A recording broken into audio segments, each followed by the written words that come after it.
El hijo de la costurera entregó su último dinero a una niña huérfana y 20 años después, al encontrarse en la mesa de operaciones.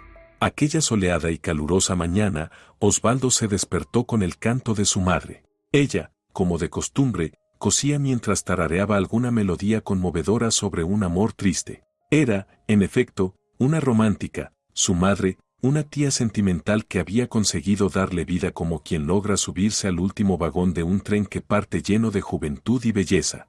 No era vieja en absoluto, apenas pasaba de los 50. Osvaldo acababa de cumplir 10 años, esa maravillosa edad en la que aún eres un niño, pero ya comienzas a comprender muchas cosas del mundo de los adultos. Y justo en ese momento sintió que su madre estaba contenta por algo, así que decidió abordarla con cuidado.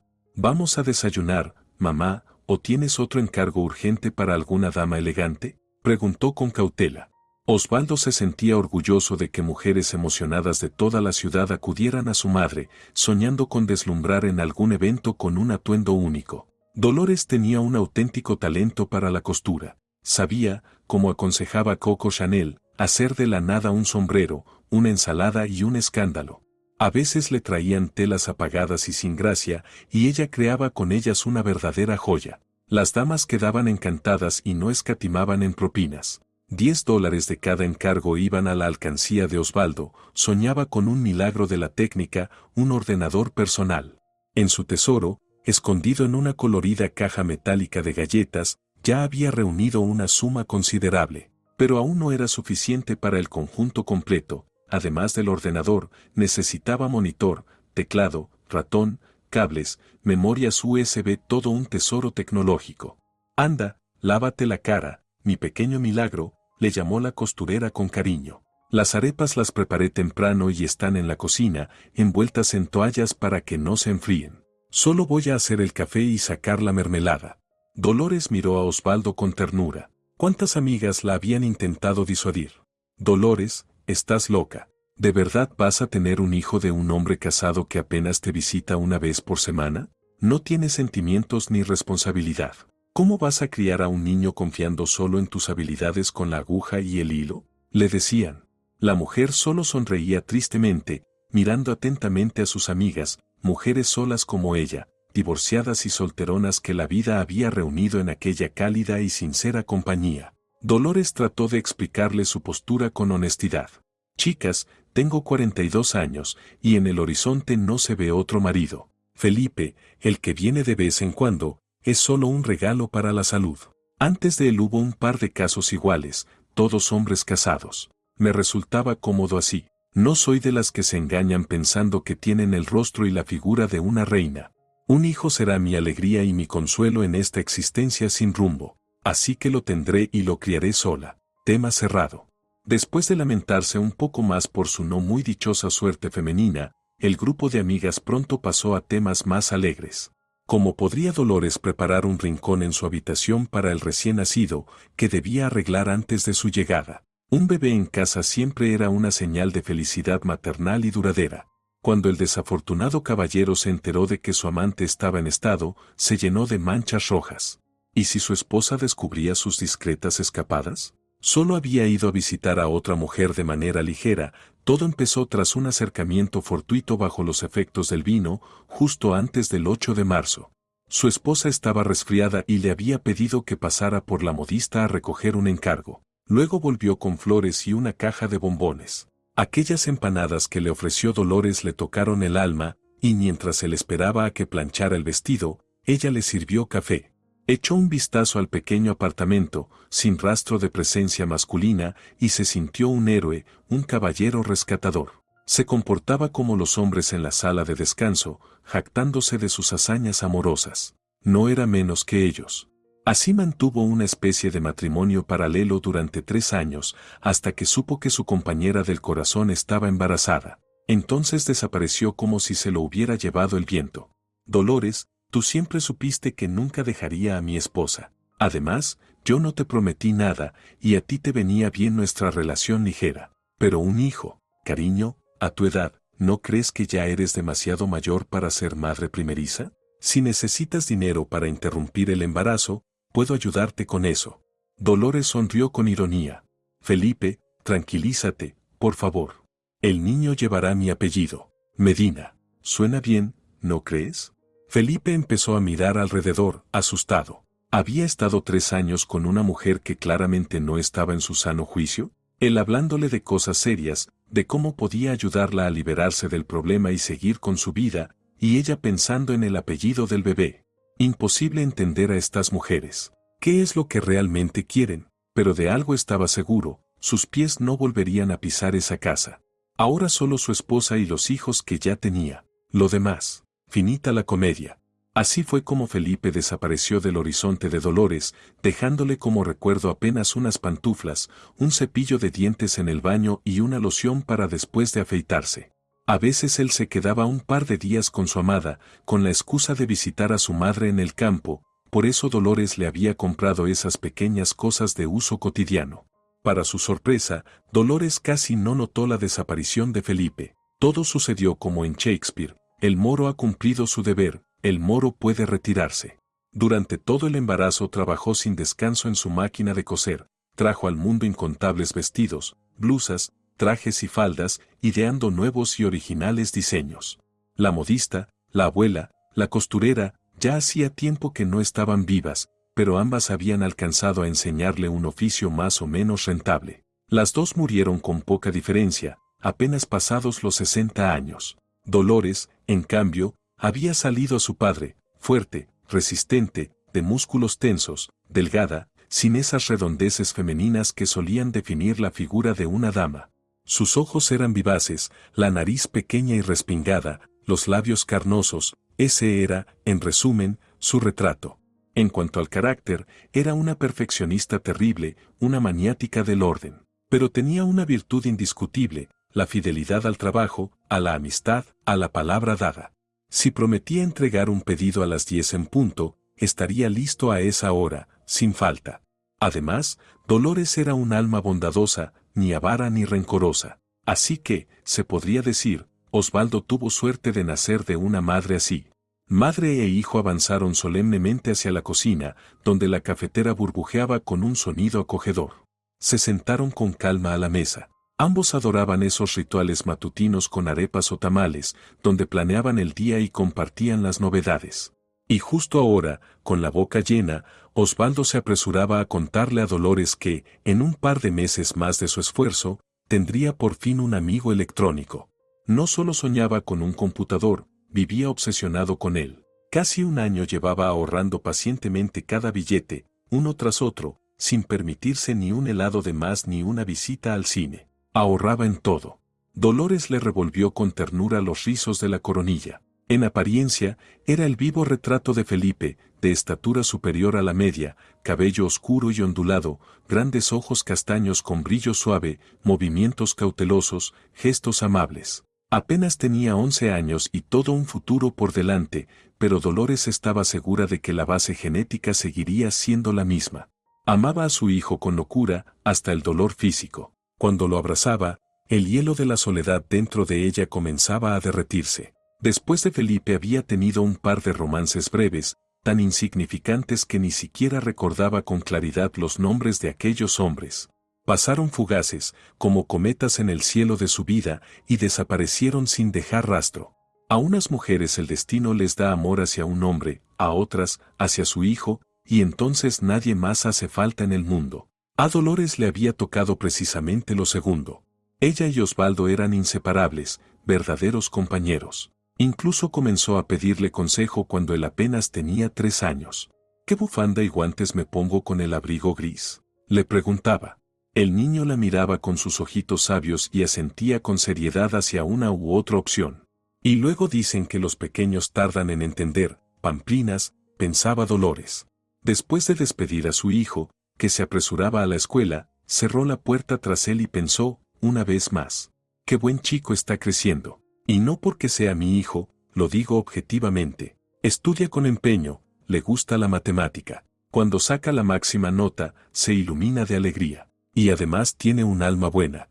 Solo valía recordar al pajarito que Osvaldo había traído de la calle y luego cuidó hasta que se recuperó. Cuando el pequeño animal sanó, lo llevaron juntos al rincón zoológico de la escuela. La profesora de biología les dijo que, en primavera, cuando el ave estuviera fuerte del todo, la liberarían entre todos los alumnos del club.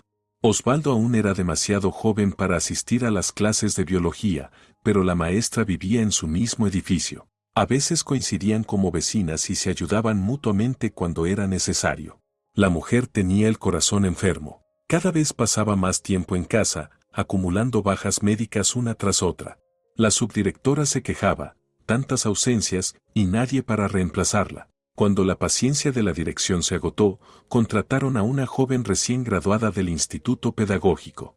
La maestra anciana se entristeció aún más, empezó a sentirse inútil. Solo le quedaba un consuelo, su nieta de 10 años, Soledad.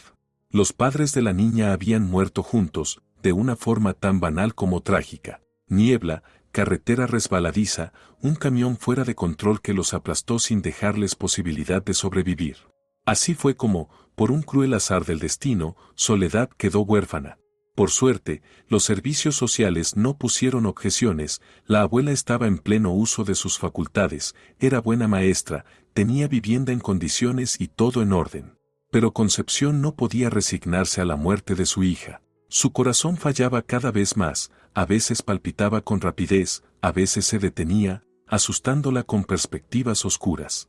Mientras trabajaba, podía costear los medicamentos caros y mantener su salud bajo control. Ahora, con Soledad, apenas reunían dinero para las pastillas.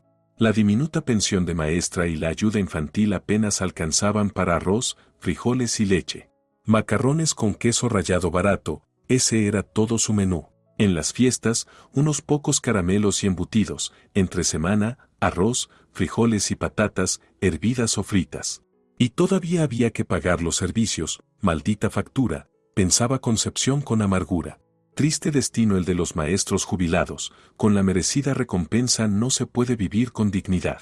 Necesitamos que Soledad no se dé cuenta de nada, que tome las medicinas día por medio. Así al menos alcanzarán por más tiempo. No es broma. La niña tiene solo 10 años y ya sabe preparar comida sencilla para 2 y hasta ir a la tienda a comprar. Soledad estaba sentada en el portal, en el alféizar, y lloraba en silencio. Las lágrimas le rodaban por las mejillas. A ratos sollozaba convulsivamente y luego se asustaba, como si temiera que algún vecino notase su histeria. En el piso superior cerraron una puerta, en cualquier momento bajarían por la escalera y pasarían junto a ella. Había que apretarse los puños y reunir toda la voluntad aunque, ¿qué sabe una de voluntad a su edad? Solo sabía una cosa, había descubierto por casualidad que la abuela escondía parte de las pastillas y por eso se estaba consumiendo despacio. No dijo nada, guardó silencio. En vez de hablar, decidió ir a la tienda y escribir un cartel, ayuden a la abuela con las medicinas, quien pueda. Aún no comprendía bien qué era la humillación ni el miedo vacío. En su corazón ardía solo el amor por la única persona que le quedaba en la vida. Osvaldo bajaba por las escaleras, acomodando de vez en cuando la pesada mochila que amenazaba con deslizarse de su espalda. Calculaba mentalmente por dónde empezar a ensamblar su sueño. Probablemente por el procesador, al fin y al cabo, por ahí debía comenzar. Sus pensamientos se interrumpieron por un suave, triste resuello. Sintió literalmente que a alguien, en el piso de abajo, le estaba muy mal. Bajó de un salto y vio a su compañera de clase sentada en el alféizar, llorando. Soledad, dime ahora mismo qué te pasa. Exhaló, atónito. Concepción está enferma, sollozó la niña. No quería quejarse ni contar a sus iguales su desgracia. Esas cosas las deben resolver los adultos. Soledad lo sabía bien y tenía mucho miedo de que, si se supiera la verdad sobre sus problemas económicos, la separaran de la abuela y la llevaran al hogar infantil. Osvaldo la miró con tanta atención y bondad que ella no pudo resistir. Inspiró hondo y soltó todo tal cual. Desde que la abuela se jubiló, nuestra situación económica se tambaleó. Soledad misma se sorprendía de cómo en su habla infantil salían palabras y epítetos tan de adultos. Segaramente la vida al lado de la abuela, excelente maestra, había dejado su huella. Las palabras se convirtieron en frases claras y ordenadas. Salieron a la superficie las causas de sus lágrimas y su desesperación. No quiero ir al orfanato, dijo Soledad con un hilo de voz. Por eso oculto la verdad en la escuela y aquí en el edificio, ante los vecinos. Mi abuela tiene el corazón enfermo. Mientras tomas cierto medicamento, todo va más o menos, pero ahora se acabó el dinero para ese fármaco. Osvaldo no lo pensó ni un segundo. Espérame aquí y deja de llorar. Te ayudaré, le dijo, breve. Al instante el chico ya corría de regreso a casa, hacia su hucha. Sus ideas se mezclaban, pero en una cosa estaba seguro. Si hubiera sabido que a mi madre le quedaba poco por vivir, que la sostiene en este mundo solo un buen medicamento, ¿podría haberme ocupado de algo más importante? ¿Y el ordenador? Antes no tenía nada y se las arreglaba. Es solo un objeto, un juguete. Aunque útil, no es razón para considerarlo la panacea de todas las desgracias. Llamó con ímpetu a la puerta y casi tumba a Dolores al abrir. No preguntes nada, mamá, dijo en voz baja. Tengo que dar todos mis ahorros. A una amiga. Sé que te costó ganarlos, pero prometo empezar a ahorrar otra vez desde cero. Ahora pueden salvar una vida, y estoy seguro de que me entenderás. Dolores no dijo palabra, solo pensó. Es más maduro que su edad, y parece que heredó mi bondad. Qué bien hice entonces, casi 11 años atrás, cuando no hice caso al inútil de Felipe, que solo piensa en sí mismo y en sus placeres. Besó en la coronilla al hijo, prudentemente decidió no preguntar a quién quería dar su hucha y con ella el sueño del ordenador. Si quiere contarlo, lo hará, si no, así será. Estaba orgullosa de su hijo y de su gesto. Lo demás ya no importaba. Soledad todavía sollozaba en voz baja y de vez en cuando gemía, como un perrito de la calle quedándose solo en la fría noche. Cuando llegó un Osvaldo jadeante y le tendió un fajo delgado de billetes, cuidadosamente envuelto en papel, la niña no creía lo que veía. Osvaldo, susurró con los labios secos por la emoción, pero no podremos devolverlo. ¿Y si cambias de opinión? ¿Qué haremos entonces? Seremos tus deudores. No digas tonterías, Soledad. Es mi dinero, o mejor dicho, la suma que mi madre fue guardando para mi sueño.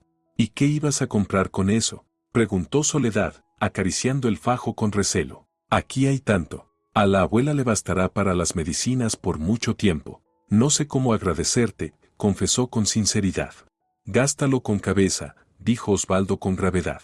Y ahora vamos a la escuela. Ya llegamos tarde a la primera clase, al menos que no nos pierdan la segunda. Si no, la directora nos echa la bronca por romper la disciplina.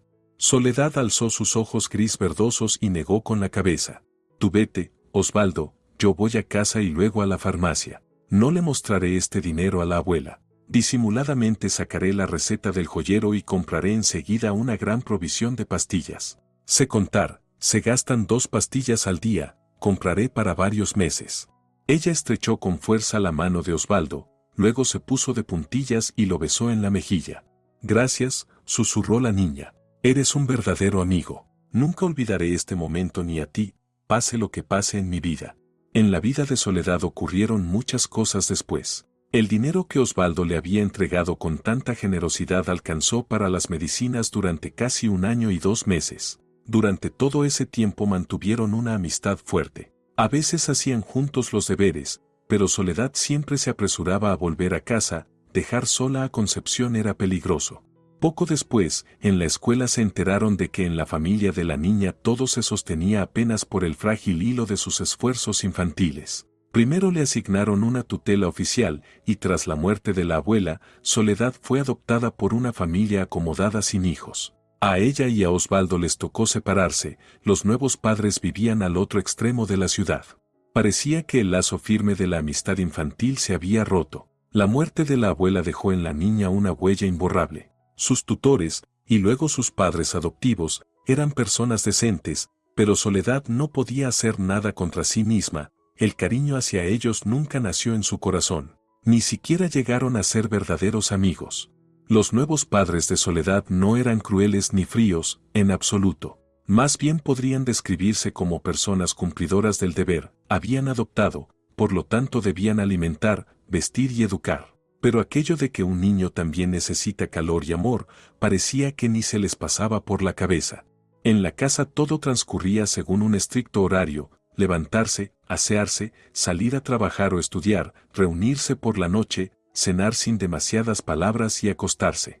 No había fines de semana compartidos, ni celebraciones alegres con intereses comunes. Todo dentro de las reglas establecidas. Eso sí, hay que reconocerlo, Nunca escatimaron recursos materiales para la educación y el desarrollo de su hija adoptiva. Cumplían su deber paternal sin falta ni queja, y Soledad no los decepcionaba. Estudiaba con esmero, sin grandes esfuerzos, y dedicaba todo su tiempo libre a los libros. Se había fijado una meta clara y firme: convertirse en médica. Al principio soñaba con otra cosa, quería ser rescatista. Pero luego decidió que un médico también es un soldado, solo que en otro campo de batalla. Salvaré vidas, sola o en equipo, pero siempre salvaré, pensaba. En sus sueños, Soledad se veía frente a una mesa de operaciones, con el bisturí en la mano, dando órdenes a los asistentes para iniciar la cirugía. Ingresó en la Facultad de Medicina sin dificultad, sus padres adoptivos no escatimaron en profesores particulares, y además ella ya tenía una base de conocimiento sólida. En el último curso del instituto, Soledad se enamoró de verdad por primera vez de un joven deportista que, de repente, intervino cuando un grupo de muchachos groseros la acosó en el autobús, y luego se bajó con ella en la misma parada. Matías apareció como salido de la nada, justo en su camino.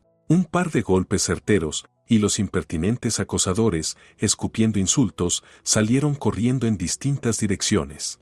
Recogió el bolso de Soledad, que ellos habían logrado arrancarle, y con un dedo manchado de sangre le secó las lágrimas de las mejillas. Luego le tomó la mano y la condujo hacia el parque. ¿Qué haces sola tan tarde?, le preguntó. Este barrio no es tranquilo por las noches. ¿Buscabas aventuras? Era algo rudo, increíblemente fuerte, como un joven roble, y tan directo como una línea trazada a lápiz. Le tendió un peine de hombre. Arréglate un poco, dijo sonriendo de oreja a oreja, mostrando 32 dientes perfectamente blancos. Vamos, presentémonos. Soy Matías. El chico se cambió la bolsa deportiva de hombro, sacó de ella una botella de agua y se la ofreció a Soledad para que lavara de su rostro los rastros del miedo y las lágrimas. ¿Vives por aquí cerca? Déjame acompañarte, propuso. Desde esa noche se volvieron inseparables. Matías trabajaba en un club, de día servía para ejercicios de fitness o rehabilitación, y de noche se transformaba en una arena de combates. Matías era allí uno de los mejores gladiadores modernos, casi nunca perdía y ganaba bien con esas peleas. Por primera vez, desde la muerte de sus padres y de Concepción, Soledad sintió que era realmente importante para alguien. Matías no era un erudito. Después del colegio había terminado un instituto técnico de construcción, trabajó un par de meses en una obra y lo dejó. Decidió dedicarse al deporte, en el que destacaba desde hacía tiempo, sobre todo en el boxeo. Nunca lo entrenaron para ser campeón olímpico. ¿Quién invertiría en un chico prometedor si no garantizaba ingresos estables? Lo formaron como un héroe salvaje, indomable, feroz, un depredador capaz de generar ganancias astronómicas a su dueño. El principal inversor en su formación fue el propietario del gimnasio, y jamás se arrepintió de ello. Con Soledad, Matías cambiaba por completo. Todo lo superficial que acompañaba su imagen de valiente e invencible luchador se disolvía en la pureza de ella. Con ella se volvía tímido. Si sus compañeros lo supieran, se reirían. Se atrevió a besarla recién en la tercera cita, y cuando comprendió que la muchacha nunca había estado con un hombre, no se precipitó en reclamar el yo fui el primero, sino que esperó 6 meses. Se hicieron íntimos después de su cumpleaños, y no uno cualquiera, sino el de su mayoría de edad. Antes, Matías nunca se preocupó por la edad de sus novias ocasionales, pero esta vez no temía ni al juicio ni al tiempo. Amaba, respetaba y compadecía a la huérfana, conociendo bien su historia. A los 18 años, Soledad ya estudiaba en la Facultad de Medicina. Había leído montañas de libros sobre fisiología humana. Aunque no tenía cerca a una mujer con quien hablar de los temas de chicas y con su madre adoptiva no consiguió una relación de confianza, sabía perfectamente lo que ocurre entre un hombre y una mujer. Lo entendía todo y apreciaba la ternura con la que Matías la trataba. No tenía miedo de nada, esperaba a que él madurara por sí mismo. Una dama no debía empujar a su caballero a dar ese paso, que actuara por propia iniciativa. Para su mayoría de edad, los padres de Soledad le regalaron un viaje al mar, una semana entera de descanso. Aunque aún era primavera, en la costa ya hacía calor incluso en marzo y las orquídeas florecían. Recuperaría las clases después. Matías reservó por su cuenta una habitación en el mismo hotel. Era su sorpresa para la chica que amaba. El trabajo podía esperar, uno también tiene derecho a su felicidad. La alegría de Soledad no tuvo límites cuando, al desayunar la primera mañana, descubrió a su novio sentado justo frente a ella. Aún faltaba mucho para la temporada alta, por lo que había pocos turistas. Sus padres adoptivos solían llevarla también al mar, pero ¿cómo comparar aquellos viajes tan correctos y aburridos con este? Pasaban todo el día caminando, hasta que, rendidos, se sentaban en un banco y comprendían que ya no les quedaban fuerzas ni para volver. Apenas alcanzaron la parada de taxis. Y luego llegó su primera noche juntos. De la costa, Matías y Soledad regresaron con la firme decisión de casarse al cabo de un año. Él esperaba ahorrar lo suficiente para comprar un piso, no podían vivir con sus padres, que tenían la costumbre de echarse un trago de más. Además, los padres adoptivos de ella difícilmente se alegrarían de un yerno así. Nunca habían hecho planes concretos sobre el matrimonio de Soledad, pero la muchacha comprendía con claridad que su amado Matías no sería bien recibido en aquella casa.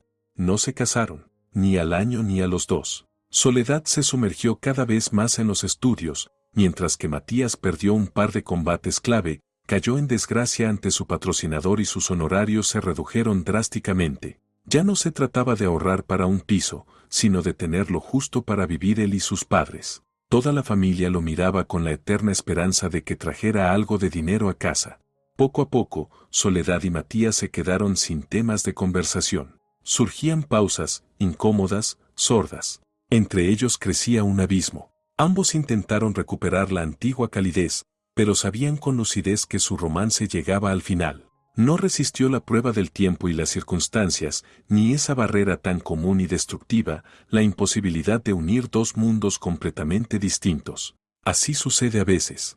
Sus encuentros se hicieron cada vez más raros, como un silencioso tributo a lo bueno que una vez existió entre ellos. Cada uno, en secreto, se sentía agobiado por las citas y deseaba que todo terminara, pero ambos mantenían el semblante, sin atreverse a dar el primer paso hacia la ruptura definitiva.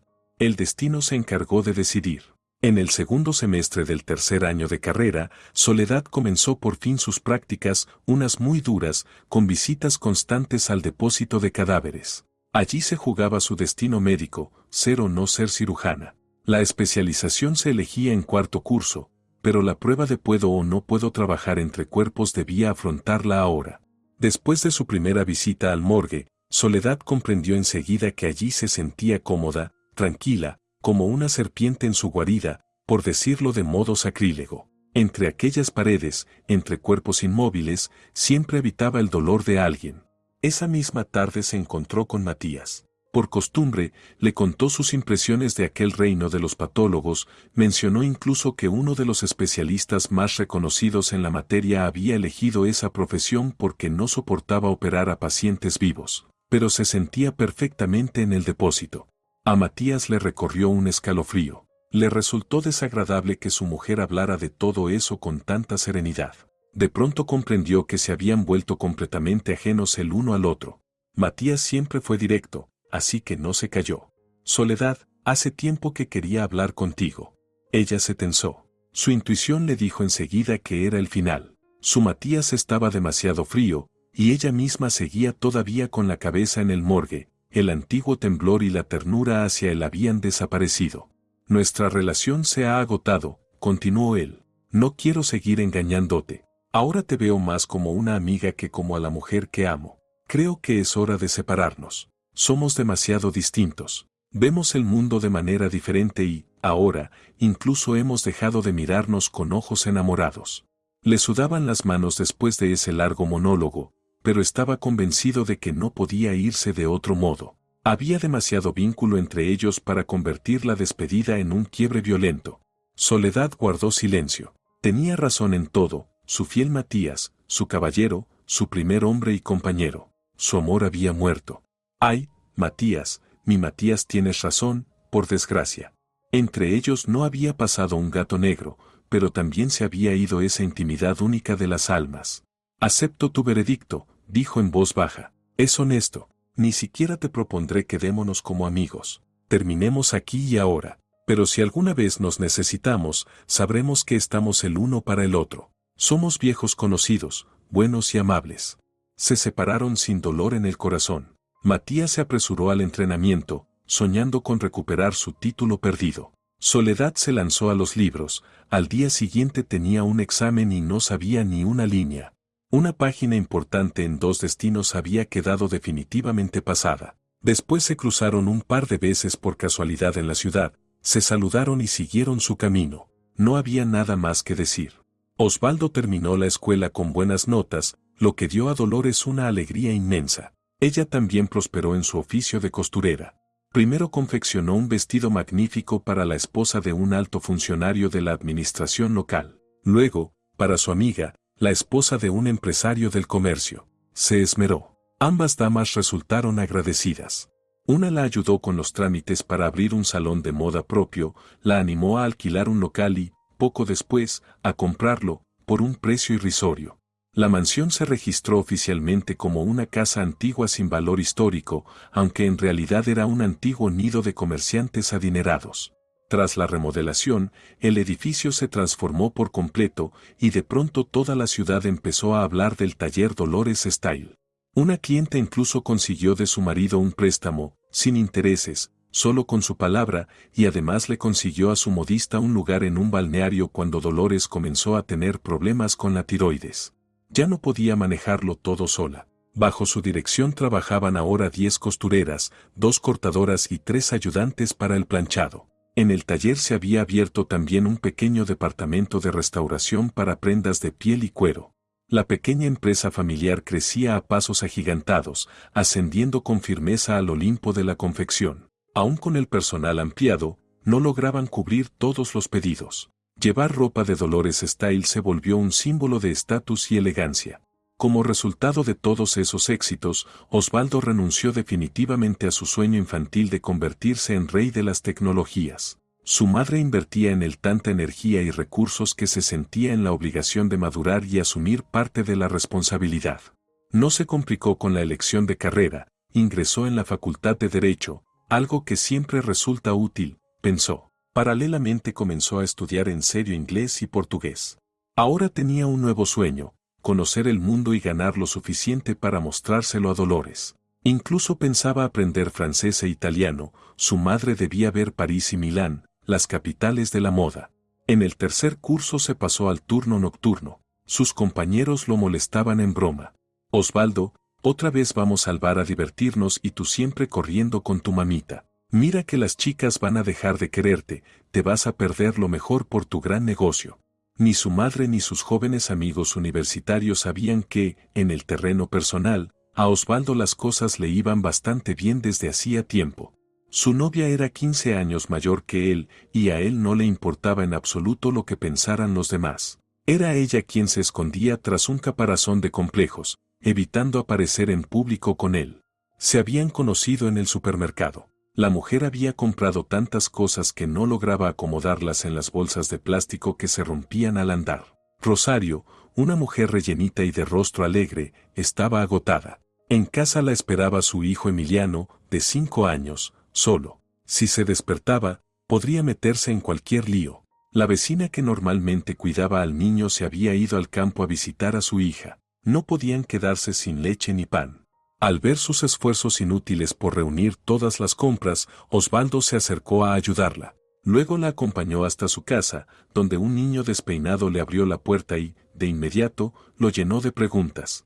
¿Y tú quién eres? ¿Vas a vivir con nosotros? ¿Vas a ser mi amigo? Es que no tengo papá. El niño bajó la cabeza con tristeza y añadió, vivimos solos, mi mamá Rosario y yo. ¿Quieres cenar con nosotros? Mamá hizo mi puré favorito. Y también habrá salchichas, de las de niños, de conejo. Tiene un conejito dibujado en el papel. Y además mi tren está roto. No anda, no pita, solo se queda ahí callado.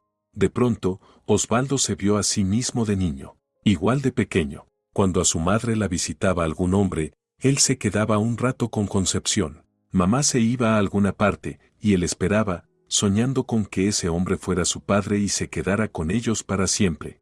Tomando al niño de la mano, Osvaldo lo siguió hasta su habitación. ¿Cómo te llamas? Emiliano. Bueno, a ver, enséñame tu tren, Emiliano. Osvaldo arregló el juguete, luego le leyó un cuento y cenó con ellos en el acogedor departamento de Rosario. Después de tantos años viviendo con su madre, estaba acostumbrado a tratar con mujeres mayores. Las amigas de Dolores, la propia Concepción, las maestras del colegio, su educación era impecable. Al despedirlo en la puerta, Rosario se sonrojó y dijo: Osvaldo, ven a visitarnos otra vez. Emiliano estará encantado. El joven se volvió y sonrió ampliamente. Claro que vendré. Ni mi mamá hace un puré tan rico. Además, ¿cómo va a estar Emiliano sin su amigo? Camino a casa, el exitoso estudiante de primer año caminaba casi dando saltitos. Antes solo se había sentido así junto a su madre, pero ahora, después de visitar a aquellas personas extrañas, sintió que ese lugar ajeno se le había vuelto sorprendentemente cercano. Aún no sabía que Rosario tenía ya 32 años. Su edad ni siquiera le pasaba por la cabeza, simplemente disfrutaba del momento, y nada más. La siguiente vez que fue a ver a Emiliano y a Rosario, lo hizo de improviso, pero la escena parecía preparada, lo recibieron como si lo esperaran con los brazos abiertos. Ella andaba en la cocina, sacando del horno una tarta de manzana, y Emiliano, en su cuarto, miraba concentrado un libro grande con ilustraciones de colores. Muy parecido físicamente a su padre biológico, Felipe, Osvaldo aparentaba más edad de la que tenía, mientras que Rosario, redondita y risueña, parecía más joven de lo que marcaba su pasaporte. Si alguien los viera juntos, pensaría que ella era mayor que él apenas por 5 o 7 años, no más. Rosario no quiso ocultarle a Osvaldo su edad, ¿para qué esos secretos de palacio? Mandó a los chicos al kiosco más cercano por helado, gritándoles desde la ventana: hoy el postre es dulce, tarta con compota de cereza. Creo que un poco de helado de crema no le vendrá mal a nuestra fiesta. Luego los tres se sentaron a ver juntos un nuevo dibujo animado en la televisión y disfrutaron del postre que ella había preparado. A Osvaldo no le apetecía marcharse a casa. Sabía que su madre estaría trabajando hasta tarde, ajustando el proceso de producción en las nuevas y ultramodernas máquinas de coser. No se separaron hasta la noche, después de acostar a Emiliano. Aún charlaron largo rato en la cocina. Rosario le habló de su vida, de cómo había quedado embarazada del dueño del kiosco donde vendía bisutería. Había llegado desde un pueblo remoto, donde ningún joven se quedaba, simplemente no había trabajo. Sus padres sobrevivían gracias al huerto y a un pequeño terreno donde cultivaban papas, repollos, remolachas y zanahorias. Vendían el excedente en la estación, cuando por allí pasaban, de vez en cuando, los autobuses. Eran unas monedas miserables en comparación con las de la ciudad, pero les alcanzaban para ir tirando. A Rosario prácticamente la empujaron a irse al pueblo grande. Con su diploma solo pudo ingresar en un instituto comercial, en la especialidad de mercadería no alimentaria. A duras penas terminó sus estudios, le faltaban conocimientos básicos. En la escuela rural todo era improvisado, cada maestro enseñaba varias materias, muchas sin ninguna relación entre sí. Durante los 4 años de estudios Rosario vivió en un dormitorio estudiantil. En la habitación, además de ella, vivían 3 muchachas más, igual de perdidas, que habían huido del campo a la ciudad. Los estudios en aquel instituto a menudo se interrumpían. Las chicas, jóvenes y sanas, quedaban pronto embarazadas de sus novios citadinos. Las afortunadas se casaban, las demás se convertían en madres solteras, quedándose en la ciudad en una especie de limbo o regresando al pueblo con sus padres. Tras graduarse, Rosario no consiguió un buen puesto como especialista en comercio, exigían experiencia, conocimiento del mercado y de las tendencias. En el comercio había que saber moverse, entender de modas y de clientela. ¿Qué potencial podía tener, a ojos de los empleadores, aquella muchacha tímida y provinciana? Llegó al kiosco de bisutería por un cartel en el escaparate: se necesita vendedora.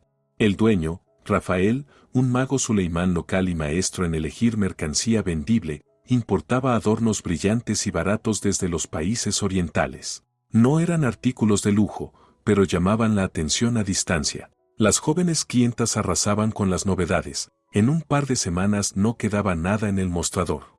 El negocio marchaba bien.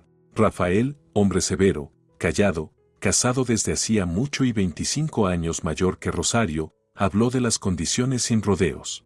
Para este puesto, si silbo, se forma una cola de candidatas. Pero tú me sirves, joven, sana, del campo, o sea, trabajadora. Además de vender, de vez en cuando dormirás conmigo. Asunto práctico, mi esposa está enferma de mujer, y no me conviene buscar reemplazo cada vez. Te alquilaré una habitación y te pagaré bien. Rosario se quedó en shock ante aquella propuesta. Así, sin preámbulos, le ofrecían ser la amante de un hombre ya entrado en años pero respetable. Les contó lo ocurrido a sus compañeras del dormitorio, y todas exclamaron a coro: «¡Qué suerte tienes, Rosario! No tendrás que volver a tu aburrido pueblo con las manos vacías». Y la intentaron convencer. «¿Qué tanto te haces la renegada? No eres una princesa de sangre azul. El hombre te ofrece pagarte una vivienda. ¿Sabes que el alquiler te comería casi todo tu sueldo? Acepta. Si nos hicieran una propuesta así, nos lanzaríamos de cabeza. No seas tonta, Rosario, podría cambiar de opinión. ¿Por qué no nos das la dirección del kiosco? Yo misma me postularía, dispuesta a todo». Y Rosario se rindió sin luchar ante las circunstancias. Empezó a vender bisutería oriental en el kiosco y se mudó a un pequeño departamento antiguo, una vivienda curiosa, con techos altos, molduras y un mirador. En la parte saliente que daba a una calle tranquila colocó 2 sillones de segunda mano y una mesita. Su vida se volvió la de una auténtica señorita de ciudad. Rafael resultó ser un hombre poco exigente. Reservó para sus encuentros los viernes por la noche. Después del rato juntos, seguía una cena abundante, para recuperar fuerzas, como él decía. Rosario cocinaba de maravilla, y él disfrutaba de su comida casera. Luego regresaba con su esposa hasta el próximo viernes. En aquella calma doméstica y relativa estabilidad laboral, Rosario vivió 6 años, hasta que, como un rayo caído del cielo, quedó embarazada. Primero se asustó, luego se serenó. Decidió que no interrumpiría el embarazo bajo ningún concepto, aunque su amante y protector la dejara. Pero Rafael se comportó como un verdadero caballero. Puso todo en claro desde el principio. «No dejaré a mi esposa, sería absurdo. Dejaremos de vernos, ya hemos ido demasiado lejos. Pero te dejaré una compensación digna. Tengo un piso que heredé de un tío soltero. Lo alquilaba, pero ya es hora de decidir su destino. Hasta que des a luz estarás bajo mi cuidado, y luego te haré una escritura de donación. Serán mis alimentos por adelantado, para todos los años venideros. Pero espero que lo entiendas, no pondré mi nombre al niño. Nunca se sabe qué reclamos podrías tener en el futuro». Así quedaron. Rosario se dio por satisfecha con aquel arreglo. No, Rafael no le resultaba repulsivo. Y el bebé que esperaba la llenaba de alegría. Recién había cumplido 27 años, ¿qué más podía pedirle a la vida? Osvaldo escuchaba la confesión de la joven mujer y pensaba en cuántas heroínas de historias frustradas, a su alrededor, nunca habían logrado encontrar una pareja estable. Dolores, cuando comentaba ese tema con sus amigas igualmente solteras, solía exponer su teoría favorita. «Ay, chicas, ¿qué se le va a hacer si en el mundo nacen menos hombres que mujeres? Solo queda cantar una canción. Porque, según las estadísticas, por cada 10 chicas hay 9 chicos. Mi madre y mi abuela decían, cada mujer recibe al menos una vez en la vida un pedacito de felicidad femenina. A unas les dura 3 días, a otras algunos años, y a algunas, toda la vida. Solo nos queda reconocer el momento en que esa felicidad llega, agarrarla fuerte y disfrutarla. Y, si tenemos suerte, hasta nace de ella un retoño, un hijo de la felicidad. Mira a mi Osvaldo, es mi vida entera». Y Rosario Osvaldo la miró por primera vez no como a alguien a quien había ayudado a cargar las compras, ni como a la mujer que cocinaba un puré delicioso y tartas de manzana irresistibles, sino como a una mujer. La recorrió con la mirada de hombre, una figura agradable, de curvas suaves, ojos azules bondadosos, cabello rubio con rizos y un rubor sano en las mejillas. Pensó, ¿qué más querrán los hombres? ¿Por qué sigue sola? No expresó en voz alta esos pensamientos. Solo decidió que, ya que su madre viajaba cada vez más por trabajo, negociando la compra de telas y accesorios, él iría a visitar a Rosario con más frecuencia. ¿Quién dijo que no se puede ser amigo de una mujer 15 años mayor? Todo eso son prejuicios. Siguieron siendo amigos varios meses. Los 3 juntos veían televisión, comían empanadas y pasteles recién horneados por las hábiles manos de Rosario, inventaban juegos, de bandidos, piratas o dinosaurios. Osvaldo incluso reunió y le regaló a Emiliano una colección entera de figuras de dinosaurios. Hasta que, un día, Osvaldo encontró a Rosario sola en casa, sin Emiliano. Ella explicó que había llegado el verano y había mandado al niño al campo con sus padres, para que respirara aire puro, comiera frutas y bayas directamente del árbol y del huerto. Osvaldo le contó que pronto sería su cumpleaños, cumpliría 19 años. Rosario se echó a reír. Dios mío, entonces ya hace más de un año que nos conocemos. Qué rápido ha pasado el tiempo en tu cálida compañía. Y Emiliano ya te tiene cariño. Rosario se acercó al chico, lo abrazó del cuello y lo besó. Seguro celebrarás tu cumpleaños con tus amigos. Permíteme adelantarte mi regalo. Me gustas mucho, eres tan amable, sensible, generoso. Que el cielo cierre los ojos por un momento, quisiera estar más cerca de ti ahora. Desde aquel día pasaron más de 2 años. Osvaldo seguía viéndose con Rosario con regularidad. No podía decir que estuviera locamente enamorado, pero siempre iba a su casa con alegría. Allí lo esperaban, la mujer y su hijo. Mientras tanto, Soledad ardía hoy de impaciencia. No era para menos, su pequeño grupo de estudiantes seleccionados iba por primera vez a presenciar una operación de resección gástrica. El paciente había sufrido una herida de arma blanca durante un asalto, unos delincuentes intentaron robarle la cartera y el teléfono. El hombre se había resistido con valentía mientras atajaba camino por un terreno baldío hacia el edificio nuevo donde acababa de comprar un piso. La banda de jóvenes era numerosa y cruel. El hombre bien vestido les pareció una presa fácil.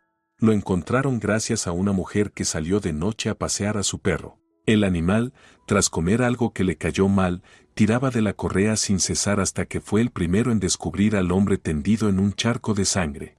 La mujer no perdió la calma, acostumbrada a cuidar de su padre enfermo, sabía encontrar de inmediato el pulso en el cuello. Bajo sus dedos aún latía una vena débil. Amanecía. Un nuevo día llegaba a la ciudad con la esperanza de que todo saliera bien. La ambulancia y la policía llegaron rápido. Lo único que alcanzó a decir el herido a los agentes fue: eran 7. Alcancé a contarlos cuando se acercaban. Atacaron de golpe, sin darme tiempo a reaccionar. Luego perdí el conocimiento del dolor y cuando desperté, ya no había nadie. Incluso a simple vista se veía que la puñalada en el abdomen había sido dada con destreza y crueldad, una venganza por resistirse. En el hospital quedó claro que, sin extirpar la parte dañada del estómago, el hombre no tendría posibilidad de sobrevivir. La operación se programó de urgencia, coincidiendo con la práctica de los estudiantes, a quienes se les permitió observarla desde una sala con un gran ventanal. Soledad seguía los movimientos del cirujano con el corazón en vilo. Le parecía que el suyo propio a veces se detenía por momentos. Comparaba lo que veía tras el cristal con la teoría, repetía mentalmente los nombres de los instrumentos, escuchaba sus propias sensaciones. ¿Se veía aún a sí misma como la jefa en una mesa de operaciones? La respuesta era clara, sí, más que nunca, y lo deseaba con toda el alma. Desde la ruptura con Matías, no había salido con ningún hombre en un año. Y lo más curioso, para una chica de su edad, era que no pensaba en el amor, solo en la medicina. Incluso su normalmente distante madre adoptiva, un día, le preguntó con interés: Soledad, ¿de verdad no hay ningún chico en tu curso que te guste? ¿Y en el departamento de cirugía no hay ningún joven apuesto? Vas a volverte monja. No vas a fiestas, no coqueteas, no sales a cafés ni a clubes nocturnos. Los libros de medicina no pueden ser tu único destino. Es un sinsentido para una joven bonita. Nunca aprobé tu relación con Matías, pero al menos entonces estaba segura de que no te marchitarías sobre tus apuntes. Ya tienes 22 años, piénsalo. Soledad pensó en ello exactamente 3 minutos y lo sacó de su cabeza. Después de aquella primera operación, en la que observó con atención durante las 3 horas enteras, llegaron nuevas invitaciones. Y aquel hombre que había sido víctima del asalto logró recuperarse con éxito. Incluso llegaron hasta Soledad rumores de que había encontrado a la mujer con el perro, la misma que lo había auxiliado aquella noche en el descampado, y que ahora estaban viviendo un romance. En el hospital bromeaban: mira tú, qué manera tan trágica de encontrar el amor. Debe ser que así estaba escrito en su destino. Pero Soledad no era fatalista. Siempre había creído que no vale la pena esperar pasivamente los regalos del destino, todo en la vida hay que construirlo, crear y desarrollarlo con esfuerzo propio. Respetaba el viejo refrán: a quien se cuida, Dios lo cuida. Si la víctima del asalto se hubiera tomado la molestia de rodear el descampado, no habría traído sobre sí las maquinaciones del mal azar. Soledad no creía que ese hombre hubiese encontrado el amor de su vida de esa forma. Pensaba que, igual que en la carrera profesional, las relaciones felices requieren trabajo. Ella y Matías nunca lo habían hecho, dejaron que todo siguiera su curso. El resultado no se hizo esperar, se separaron, sin dramas, pero sin retorno. La cronología posterior de los acontecimientos en la carrera de la futura cirujana Soledad Valdés se asemejaba al ascenso al Everest profesional. Ya en los últimos cursos de la Facultad de Medicina, jamás esquivaba las guardias en el hospital de la ciudad. Le encantaba aquel moderno centro médico, con una base técnica excelente, y se sentía cómoda con el equipo de cirujanos, todos profesionales de primer nivel. Como mentor eligió al más humano de todos, el bonachón Javier. Su experiencia en cirugía, como él solía bromear, era más larga que la vida de muchos. Los pacientes empezaban a sonreír apenas lo escuchaban hablar y el miedo a las operaciones desaparecía bajo sus chistes. A veces entraba en la sala, empezaba a contar anécdotas con su voz grave y en un minuto los enfermos ya reían sujetándose el abdomen. Soledad se alegraba una y otra vez de no haber flojeado ni en la facultad ni durante la residencia. Según el calendario, les correspondían 2 o 3 guardias al mes, pero ella siempre estaba dispuesta a hacer 4, 6, las que hicieran falta, con tal de estar junto a Javier, tener acceso a sus pacientes y aprender y seguir aprendiendo. Los residentes mayores solían asustar a los nuevos.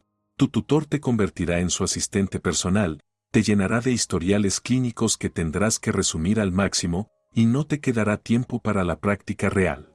Pero su mentor resultó distinto. Desde las primeras guardias, se volvió para ella alguien casi cercano, cálido y comprensible. Soledad admiraba la precisión de sus movimientos en cada cirugía. Y cuando Javier la llevó por primera vez como ayudante a la mesa de operaciones, Soledad saltaba de felicidad. Sus colegas, ya curtidos en la residencia, le advertían: dale tiempo, en un par de meses de guardias y operaciones te vas a querer morir del cansancio y la monotonía. Pero no fue así. Seguía esperando con la misma impaciencia cada nueva intervención, como una oportunidad para ver, comprender y aprender más. Javier la observaba a veces con afecto, sin decir nada, hasta que un día, 10 meses después de que comenzara a asistirlo, la llamó a su despacho. Soledad, prepárese, le dijo. Mañana tendrá su primera operación independiente, una extirpación de lipoma en una paciente. Vamos a repasar todo el procedimiento de principio a fin. Empecemos por la teoría. Las piernas de Soledad se aflojaron por la sorpresa, aunque, para ser sincera, había esperado ese momento cada día, cada minuto. Yo estaré a su lado, añadió el tutor, dándole una palmada alentadora en el hombro, después de revisar juntos los pasos de la intervención, los riesgos posibles y las particularidades del estado de salud de la paciente mayor. No se preocupe, todos tuvimos un primer día. En el mío, me tocó una tarea nada fácil, extirpar un fibroma uterino bastante grande en una mujer muy joven. Un par de años después la encontré por casualidad, empujaba un cochecito con mellizos. Y me sentí terriblemente orgulloso de haber contribuido, al menos un poco, a que pudieran venir al mundo. Logramos salvarle el útero, quitar el tumor y no causar daño alguno. Hablaron un rato más de otros pacientes, y luego el mentor elogió a Soledad por lo bien redactadas que estaban sus historias clínicas. Ella volvió a casa exultante, repasando mentalmente cada detalle de la operación que le esperaba. Y su debut fue brillante, la joven residente se mostró segura, precisa, sin errores, como si llevara años en el quirófano. Más tarde, cuando en la sala de descanso ofreció una pequeña celebración por su primera cirugía en solitario, todos los compañeros del departamento la felicitaron sinceramente, sin sombra de envidia. En aquella profesión sabían alegrarse por el talento genuino y las promesas evidentes. El último en tomar la palabra fue su tutor, que con su voz de bajo resonante proclamó ante todos: bueno, doctora cirujana, bienvenida a nuestro puerto de sanación. Estoy muy satisfecho con usted, Soledad. Será una médica excepcional. Después de aquella primera intervención vinieron otras, una tras otra, como un desfile interminable. Soledad abordaba cada caso con el mismo interés. No quería convertirse en una cirujana mecánica, su ambición era otra, conocer todo sobre la profesión y, si era posible, aún más.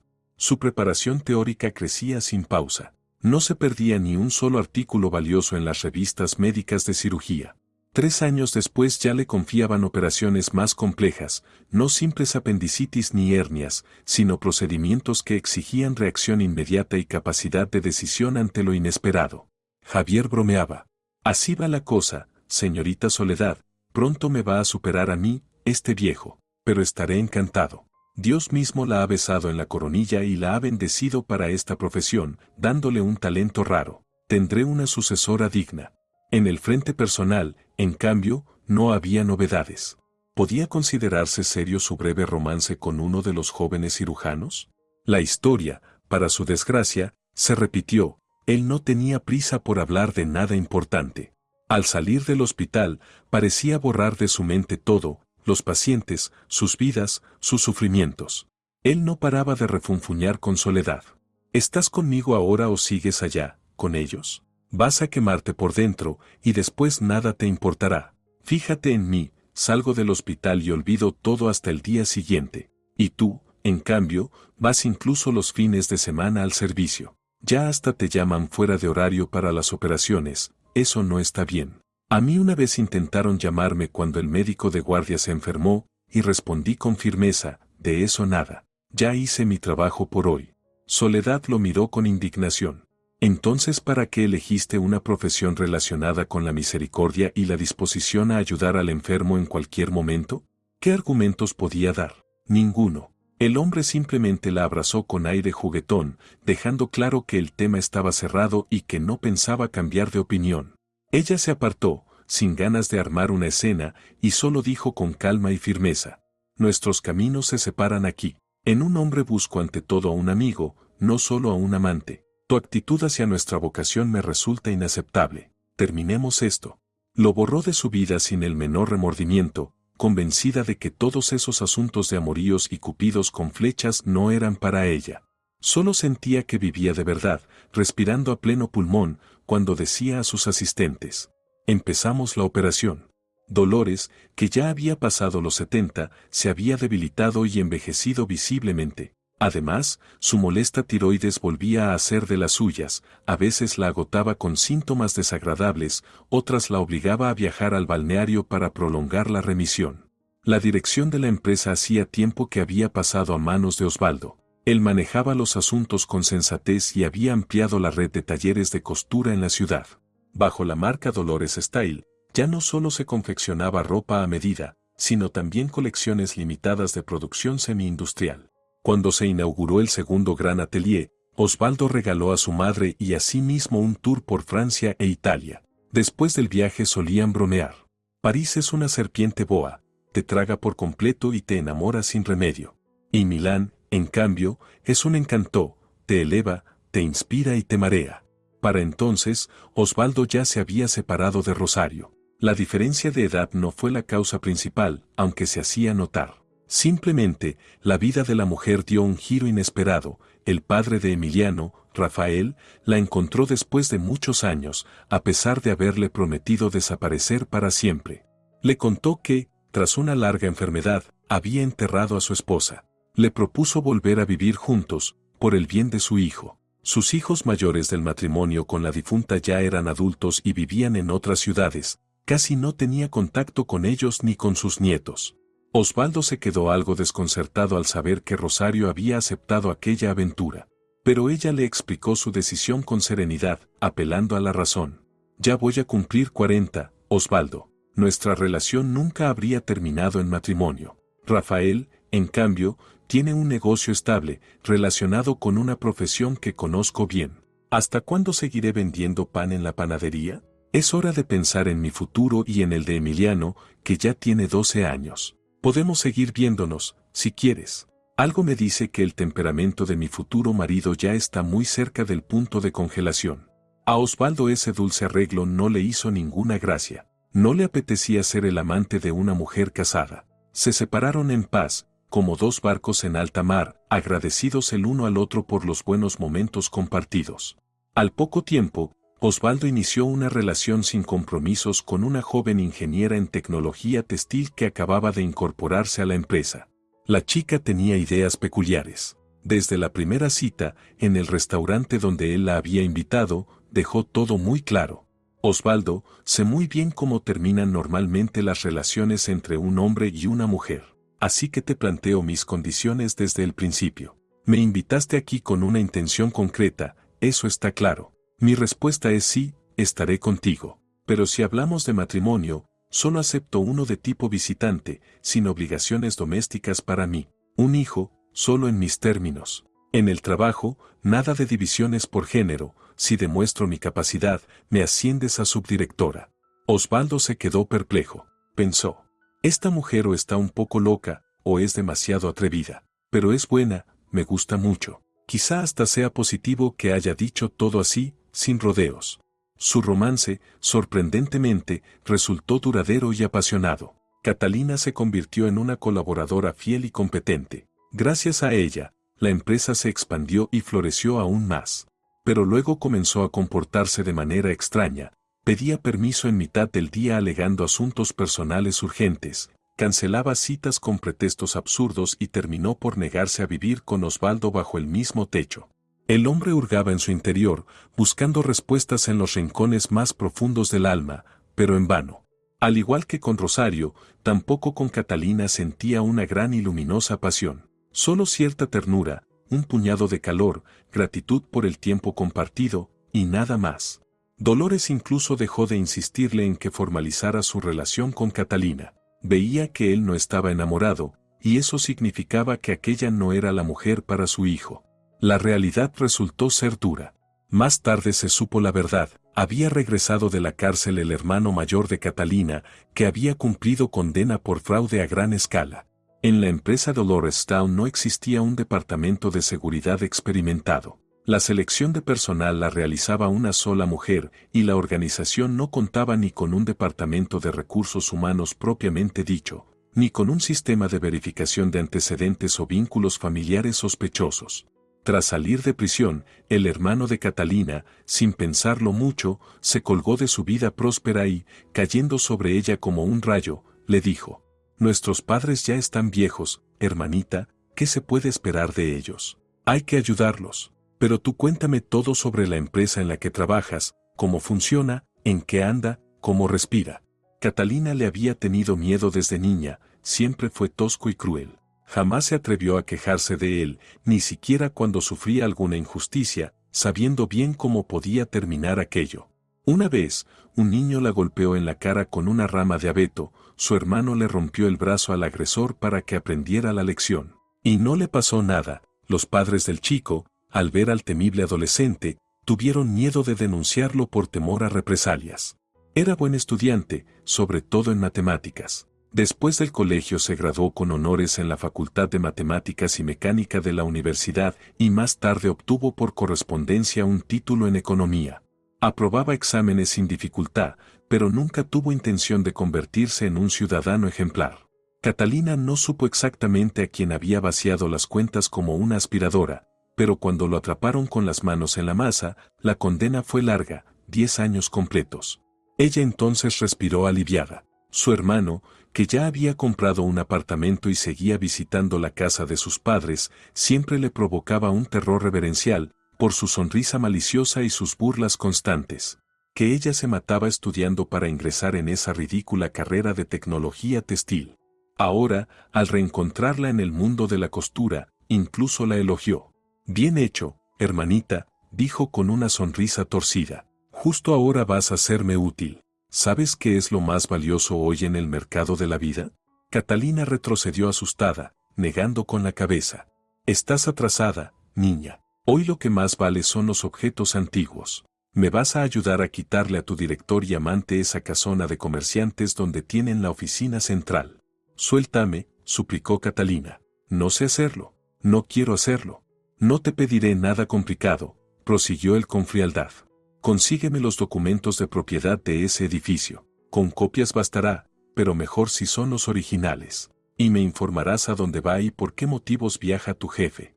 Después te diré cuándo tendrás que reunirte con él». Ya encontré comprador para ese viejo nido de mercaderes del siglo XIX. Catalina le tenía un miedo atroz. Había vuelto de prisión más arrogante y temerario que antes. Incluso allí se comportaba de manera desafiante, convencido de ser más listo y astuto que todos. Hizo contactos útiles y se ganó el respeto de los presos por su habilidad única para apostar sin perder nunca. Pasó varias veces por el calabozo y nunca logró convencer a la administración de que estaba rehabilitado, así que no obtuvo libertad anticipada. Sin embargo, después de salir, planeó una gran estafa, consiguió pruebas de que la mansión donde funcionaba Dolores Style había sido comprada de manera irregular, con documentos falsificados sobre su valor histórico. Desató contra la empresa una serie de inspecciones de todos los organismos posibles, bomberos, sanidad, impuestos, policía. A Osvaldo prácticamente lo destrozaron a base de controles y citaciones. Veía que todo apuntaba a que perderían la casa, y de manera legal, bajo el pretexto de una nueva tasación y confiscación. Catalina, en los últimos tiempos, trataba de evitarlo. Siempre encontraba excusas. Aquella tarde de viernes, Osvaldo, agotado por los problemas acumulados, decidió ir a verla.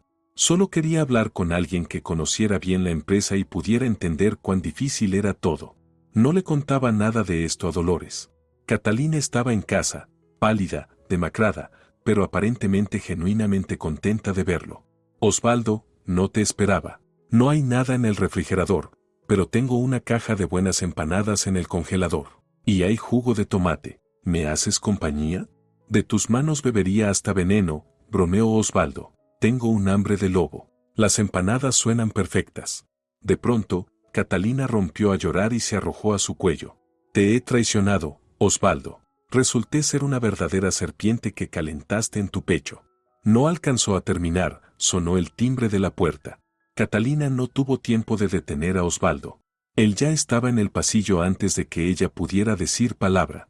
Parecía que el destino mismo guiaba sus actos en ese instante. Un segundo después, la risa fuerte de su hermano resonó en la cocina. Vaya, vaya, si aquí está en persona el mismísimo director de Dolores Style visitando a mi hermanita. Y además mi querido cuñado. ¿Cocinando juntos, tortolitos? ¿Van a cenar? Catalina, reuniendo fuerzas, gritó. Déjanos en paz, por favor, por la sangre que compartimos. ¿Acaso no hay otras empresas en la ciudad? ¿Por qué decidiste sacrificar la nuestra a tu codicia? Osvaldo los miraba confundido, sin entender de qué se trataba. Catalina, temblando, de repente se lanzó sobre su hermano a puñetazos. Me has arrancado el alma. Amo a Osvaldo, ¿me oyes? Lo amo. ¿Tú sabes siquiera lo que es el amor? Ninguno de los dos hombres podía imaginar lo que ocurriría a continuación. Catalina tomó del comedor un cuchillo de cocina con un grueso mango y, fuera de sí, se lanzó contra su hermano. Él se abalanzó hacia adelante intentando arrebatarle el arma. Todo sucedió como en cámara lenta. En el instante preciso, el hermano dio un tirón brusco y, defendiéndose, puso a Osvaldo frente a sí. La hoja se hundió justo bajo sus costillas. Osvaldo se desplomó, cayendo al suelo. Catalina lanzó un grito desgarrador, tratando de sacar el cuchillo, pero las manos le temblaban. Entonces oyó el rugido furioso de su hermano. «Idiota, ¿qué has hecho? No toques nada. Llama a una ambulancia, rápido». Osvaldo ya no escuchaba nada, había perdido el conocimiento al instante. Primero lo sostuvo el causante del escándalo, pero no pudo mantenerlo en pie. Lo depositó con cuidado en el suelo, procurando no mancharse con la sangre que se extendía en una mancha oscura sobre el suéter claro. Pronto el piso quedó cubierto por un amplio charco rojo. Ni Catalina ni su hermano tenían dudas, la cuenta regresiva de la vida de Osvaldo ya había comenzado. Con una herida así, le quedaba poco tiempo. El turno de soledad llegaba a su fin.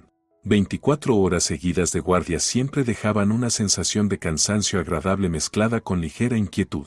Por costumbre, quería saberlo todo, cómo se sentían los pacientes después de las operaciones programadas, qué enfermeras estaban de guardia, si las historias clínicas estaban completas según las indicaciones de los médicos. Caminaba por el largo pasillo del departamento de cirugía, quitándose casi al paso la cofia médica. Esa mañana, con las prisas, se había sujetado mal el abundante cabello, y le había dolido la cabeza todo el día por una horquilla mal colocada. Claro, No había tenido un minuto para arreglarlo. Soledad acababa de cumplir 32 años. Aún no era una mujer madura, pero ya no era una muchacha. Las preocupaciones constantes por los pacientes, el sufrimiento compartido por sus vidas y sobre todo, el recuerdo de las muertes en la mesa de operaciones cuando no había logrado salvarlos, se habían grabado incluso en su apariencia. En la sien le había aparecido una delgada hebra plateada. Al principio quiso teñírsela, pero la estilista del salón la disuadió. Ni se le ocurra. Al contrario, está de moda. Muchas mujeres aclaran una mecha para crear un efecto de elegancia y encanto.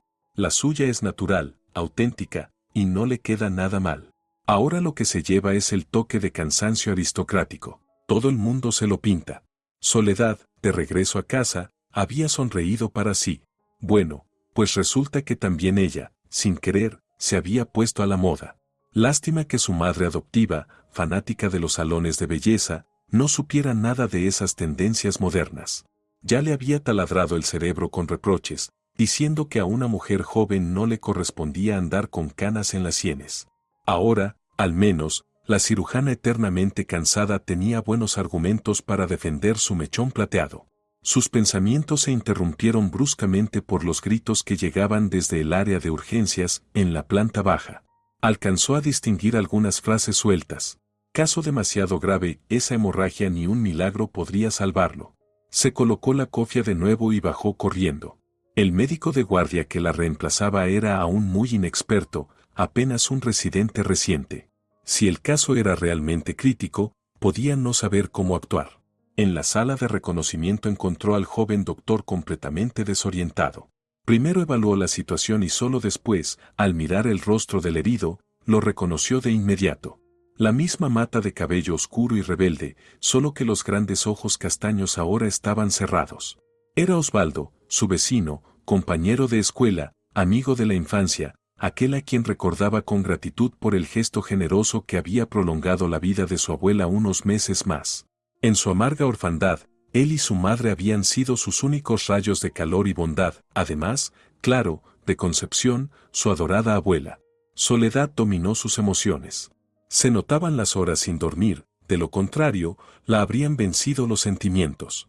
Hasta los buenos médicos son solo humanos y se fatigan de tanto esfuerzo. Respiró hondo y habló con voz firme y autoritaria.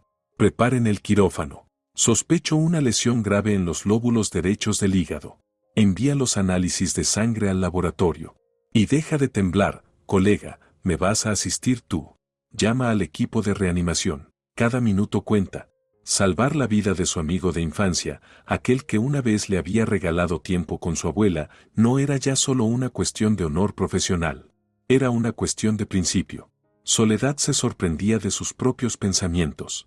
Nunca había reaccionado así, no sabía que la había poseído. Pero pensó, si lo salvo, me salvo a mí misma. Todo cambiará. Confirmaré que elegí bien mi camino. Tal vez entonces pueda calmarme un poco, trabajar sin tanta obsesión y darme la oportunidad de encontrar también la felicidad de una mujer común. Se dio una reprimenda mental. Estás delirando, mujer. 24 horas de guardia y ya se te va la cabeza. Solo faltaba que pidieras una estrella del cielo o una isla desierta para descansar del trabajo. Se concentró al instante.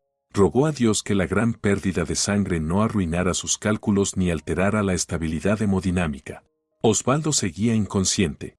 De pronto, ante sus ojos apareció una imagen insistente, aquel muchacho feliz, tendiéndole un fajo de billetes, el mismo que alguna vez había salvado a su abuela.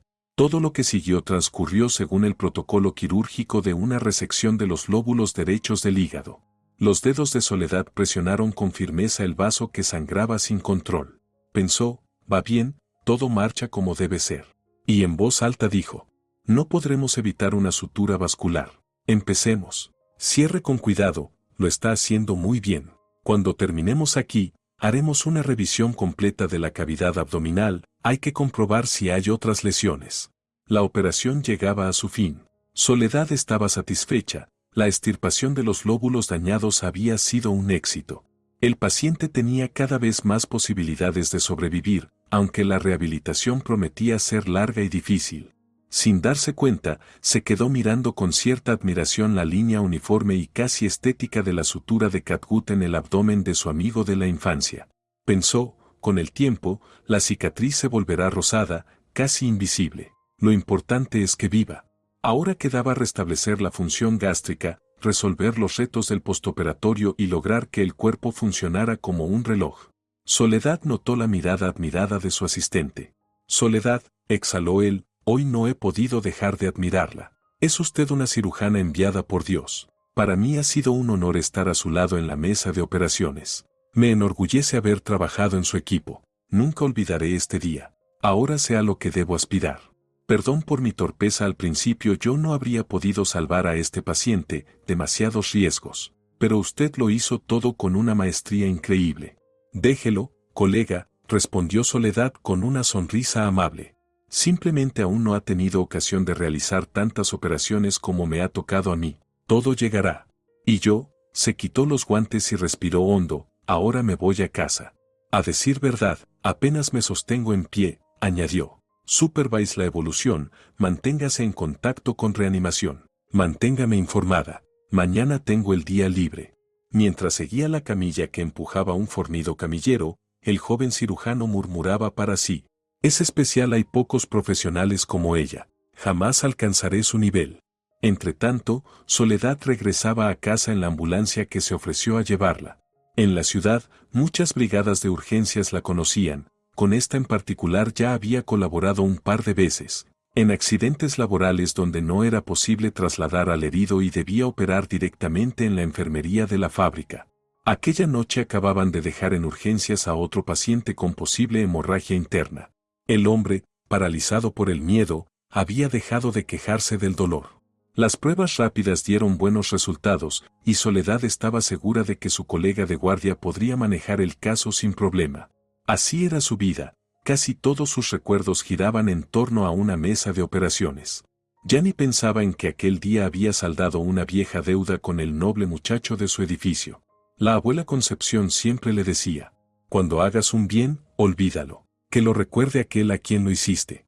Osvaldo permaneció inconsciente varios días. A veces los médicos temían que su cuerpo no resistiera, que algo se complicara, pese a la operación exitosa. Soledad pasaba largas horas en su habitación. No podía sacudirse la sensación de que algo importante estaba por cambiar en su vida, que ese reencuentro con el eco de su infancia sería un punto de inflexión para ambos. Cuando Osvaldo por fin despertó, Soledad estaba allí. No la reconoció de inmediato. En su mente aún confusa se mezclaban las imágenes, la niña triste con dos coletas espesas y esponjosas, como la recordaba, y aquella joven hermosa con mechones escapando de la cofia, en cuyos ojos seguía brillando la misma melancolía. Entre el torbellino de recuerdos, de pronto comprendió. ¿Soledad eres tú? Ella asintió, sonriendo. Sí, mi buen vecino, soy yo. ¿Tan cambiada estoy? Él quiso mentir, decir nada en absoluto, pero sus labios lo traicionaron. Un poco sí, respondió, y enseguida rectificó apenas con un gesto. Soledad le habló con serenidad. Ya vino 2 veces el investigador. Dijo que la mujer fue arrestada, pero el hombre sigue prófugo. Las imágenes de aquella noche fatídica se alinearon de nuevo ante los ojos de Osvaldo, pero no quería revivirlo. Lo resolvería más adelante, cuando tuviera fuerzas y pudiera poner todo en su lugar. Como si leyera sus pensamientos, Soledad añadió. Te espera una estancia en el hospital de al menos 2 meses, y eso si cumples estrictamente todas las indicaciones y te cuidas. Después, una rehabilitación complicada en casa. Gracias, Soledad, murmuró él, acariciándole la mano. Me has salvado la vida. Estuviste allí justo en el momento preciso. Debe ser el destino. Mi mamá suele decir, sonrió ella, que el hilo siempre sigue a la aguja. Entonces ahora soy tu ahijado, bromeó él. A donde tú vayas, yo te sigo. La brillante cirujana, mujer amable y fuerte, Soledad Valdés, se apresuraba al salón de belleza. Ahora estaba completamente segura, aquella mecha plateada en la sien ya no le hacía falta. Al diablo con las modas, se dijo. Quiero el color de cabello que tenía de niña, cuando tenía 10 años. Al día siguiente, por la puerta de la habitación de Osvaldo asomó una cabeza femenina simpática, con un peinado divertido, 2 esponjosas coletas a los lados. Los ojos de Soledad brillaban de alegría. Osvaldo, ¿qué tanto te demoras? Dijo alegremente. Dolores ha horneado empanadas en casa para celebrar tu alta. Nos está esperando impaciente, y tú aún sin decidir qué ropa ponerte para la salida. No puedo dar mala impresión cuando voy acompañado de una mujer tan hermosa, sonrió él. Pero, ¿no tenías guardia hoy? No lo vas a creer, respondió Soledad con una sonrisa traviesa. Por primera vez en mi vida cambié el turno con otro cirujano. Tengo derecho, ¿no? A un pedacito de simple felicidad femenina. Si te ha gustado la historia, por favor, dale un me gusta y suscríbete al canal.